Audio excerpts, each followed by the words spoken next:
আমি সেই খুশি, অনেকদিন পর এতগুলো জামা আপনার ভাই কিনে দিছে আমার। এই যে তোমরা আমাকে এটা পছন্দ করে দিয়েছো, মেয়ের জামাগুলো আরো সুন্দর হয়েছে। আসসালামু আলাইকুম, কেমন আছেন সবাই? আশা করছি সবাই ভালো আছেন। আলহামদুলিল্লাহ আমি ভালো আছি।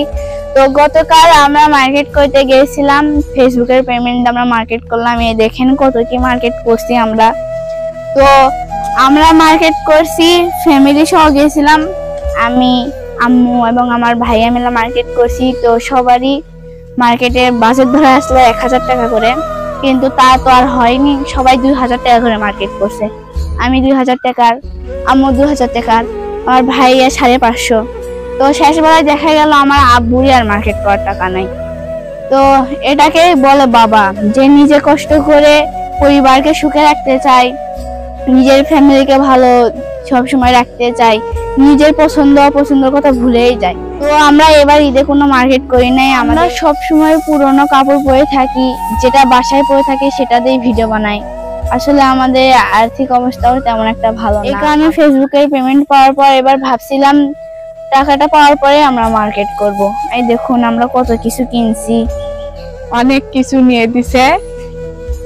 জামা ছিল না আমার ভালো, অনেকে কমেন্ট করে আপনারা বলেন যে ভাবির একটি জামা দেখি, আসলে ঠিকই বলেন। এটা আমার বাবুর, ছোট বাবুর। আর এই হিজাবটা দেখুন আমার খুব সুন্দর লাগছে, এটা দুই পাশে পরা যাবে, আমি খুব খুশি।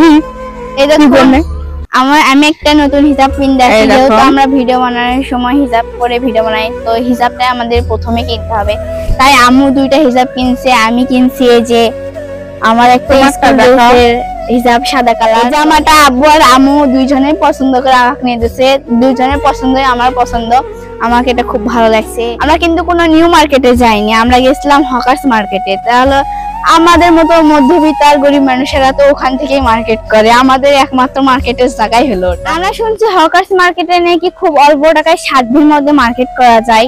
তো আমি প্রথমবার হকার্স মার্কেটে মার্কেট করতে গেছি, যাই কি আমাদের 7 দিনের মধ্যেই পড়ছে। তাই দেখে আমরা কত ভালো ভালো কাপড় কিনছি। তো আমার সাদা কালার কাপড় নেওয়ার খুব ইচ্ছা ছিল, তো আমার ইচ্ছাটা পূর্ণ হচ্ছে। দেখুন আমি একটা সাদা কালারের জামা নিছি, খুব কষ্ট করে নিয়ে বেড়াই, মানে বেশি কিছু নিয়ে বেড়াই না, যেমন সাধ্য 2 সেট করে এনে দেয়, দেখা যাচ্ছে পুরানা এমন হয়, কাপড়ই নাই, সময় করা লাগে 2-3 মাস 4 মাস, তারপরে আপনার ভাই এনে দেয়। অভাবের সংসার আপনারা তো জানেনই, ছেলে মানুষ এমন, টাকা হাতে আসলে কে না চায় তার বউ ভালো কিছু দেওয়ার জন্য, তাদের সন্তানের দেওয়ার জন্য অনেকেই চায়, কিন্তু সাধ্য না থাকলে তো উপায় নাই। এবার টাকা হাতে আসছে আপনার ফেসবুক থেকে, তা বলতেছে চলো তোমার কিছু কিনে দেই, অনেকদিন হলে তোমার জামা নাই, বাইরে যাও জামাও নাই, পরনের জামাগুলো কেমন। তা বলতেছি টাকা নাই, থাক লাগবে না। তা বলতেছে না চলো। গেলাম, যাওয়ার পর আমার মানে অনেক কিছু নিয়ে দিছে, আপনি দেখতে দেখালাম। দেখেন হিজাব খুব সুন্দর, 2টা জামা, আর যেটা পরছি এটাও মেয়ে কিনে দিছে। সত্যি কথা বলতে কি মানে আমাকে সেই সুন্দর লাগছে, মানে কি বলবো, খুশিও আর মনটাও তারপরেও খারাপ, আপনার ভাই কিছু নেয়নি। এমন সময় দেখা গেল সবার, আমাদের 3 জনকার জন্য নিচে, আপনার ভাইয়ের টাকা নাই। ওর লুঙ্গি 2টা খুব ছেঁড়া, গায়ের গেঞ্জি 2টারও কালার নষ্ট হয়ে গেছে।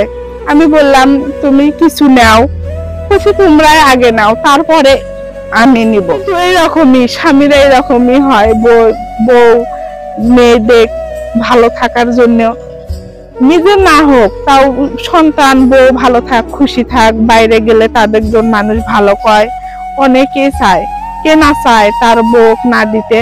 আমার স্বামীও তাই, কিন্তু আমার স্বামীর একটা গুণ আছে, ও নিজে নেয় না কিন্তু আমাকে নিয়ে দেয়, অনেকদিন পর হলেও নিয়ে দিলে ভালো জিনিস নিয়ে দেয়, কিন্তু নিজে নেয় না। আমি এতই বলি তুমি নাও, ওই না তুমি আগে নাও। একটা সত্য কথা কি, আমাদের মতো গরিব ও মধ্যবিত্তদের স্বাদ থাকলেও তবে সাধ্য নাই।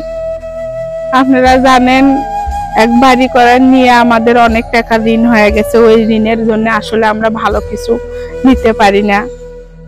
এই যে তোমরা আমাকে এটা পছন্দ করে দিয়েছো, মেয়ের জামাগুলো আরো সুন্দর হয়েছে।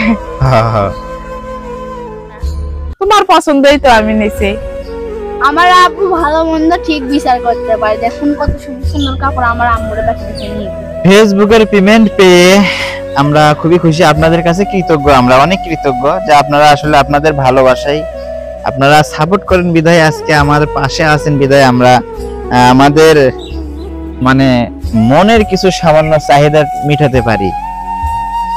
আসলে আমি একটা ব্যবসা করি, সেই ব্যবসা খুব একটা ভালো যায় না, যে কারণে সেই ব্যবসা দিয়ে আমার সংসার চালাতে হিমশিম খায় যায়। আর এক সময় আসলে দুঃখের পাশে যে সময় ফেসবুকের একটা আমরা ব্লগ ভিডিও বানাই, এটা থেকে আমাদের কিছু ইনকাম হয় আপনাদের ভালোবাসায়। তো আপনারা পাশে থাকবেন এবং আমাদের জন্য দোয়া করবেন।